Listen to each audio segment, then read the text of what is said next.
Afande Abbas Byakagaba. Obubaka buno nsaba bugende eri Afande Abbas Byakagaba. Museveni yaggyewo police bond.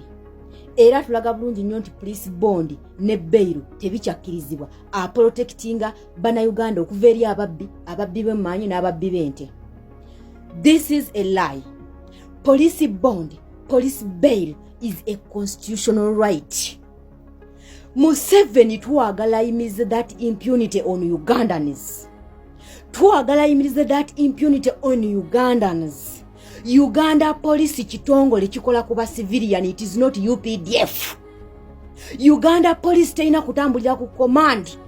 Nti ewulira command from above. Uganda police dealing na civilians citizen.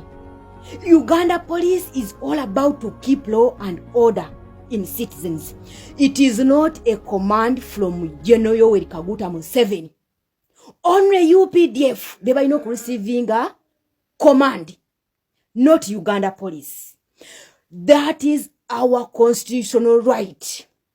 Twagala tukirabe nti kati Museveni yabadde akwata abaana abamuvuganya, abaana b'enkyukakyuka ng'abateeka mu court martial, ng'abaggulako ebisango bya treason n'okulya mu nsi olukwe, ng'era abateeka mu court martial ng'era ba civilian, nga tabateeka mu court z'abantu mu civilian court.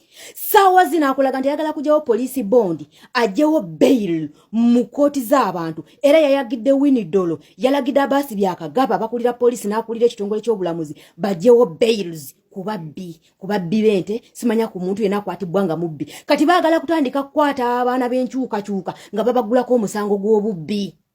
Babatwalenga mu makomera, bavundirenga mu makomera kubanga Museveni yaggyewo police bond ne bail. That is our constitutional right. Omuntu tabana musango paka ng'omusango gumaze omusinga, ng'amaze okusingisibwa omusango mu kooti. Banna Uganda, we have to stop this impunity. We have to stop this impunity. Tukimanyi bulungi nnyo abantu baffe bavundira mu makomera tebalina bwenkanya, ku bitongole by'okunoonyereza ebifo ebivundu, ku bitongole bya police ebifo ebivundu, ku kitongole ky'obulamuzi ekifo ekivundu. Baggyewo police bond, baggyewo bail. Bannayuganda bakole kinga mu kaseera kano. Bannayuganda basinga okubeera mu makomera they are innocent, tebalina misango, bakwatibwa byabufuzi.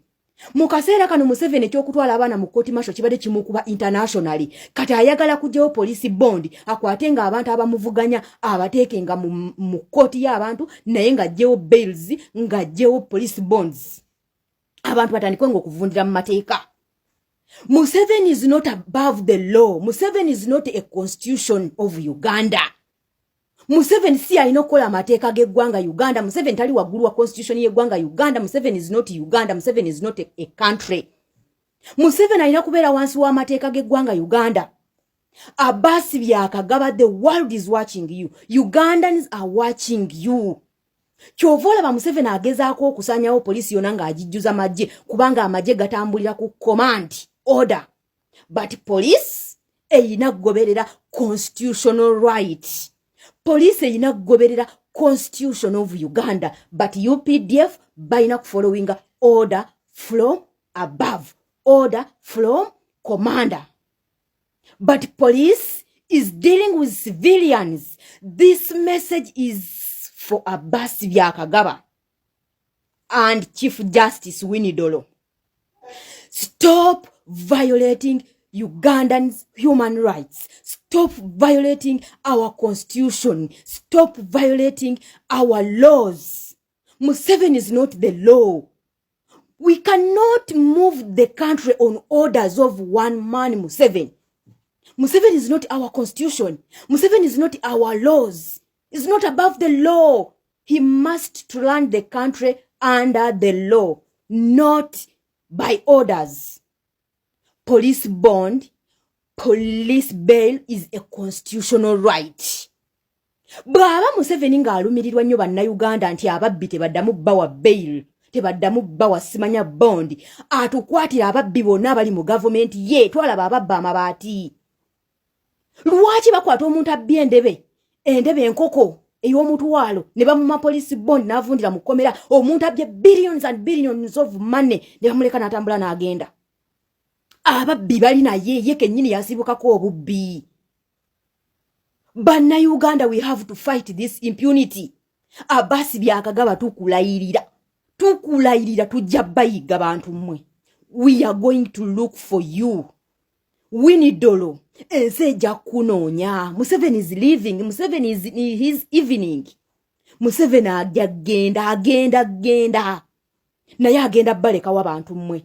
Bali mukozesa okunyigiriza bannansi, bali mukozesa okubonyabonya bannansi n'obajjako eddembe lyabwe. Abasi byakagaba. Poliisi teyina gendera ku mateeka, teyina gendera ku commands za mukulembeze wa ggwanga ku muntu afuga eggwanga. Police is working under the law, under the constitution. It's not working on by orders like UPDF, like army. So please, Abasi byakagaba, we are watching you. Era mutuukiriza agantu ge mutuukiriza gonna nga Museveni abalagidde, but we wallahi tujja kubanoonya. Tujja kubayiga bantu mmwe. We will look for you. Mukola byo nanga mujja ko bana Uganda eddembe lyabwe. Baagala kutandika kutukwata nga batusibako emisango gy'obubbi, batuteke mu makomera nga teri police bond kubanga tuli mu civilian courts. Era Winnie Dolo bamuwadde etteeka police bond ziveewo. Which country ekola ebyo? Nsi kyekola ebyo. Eggwanga terina kutambulira ku orders za Museveni. Museveni is not the constitution of Uganda.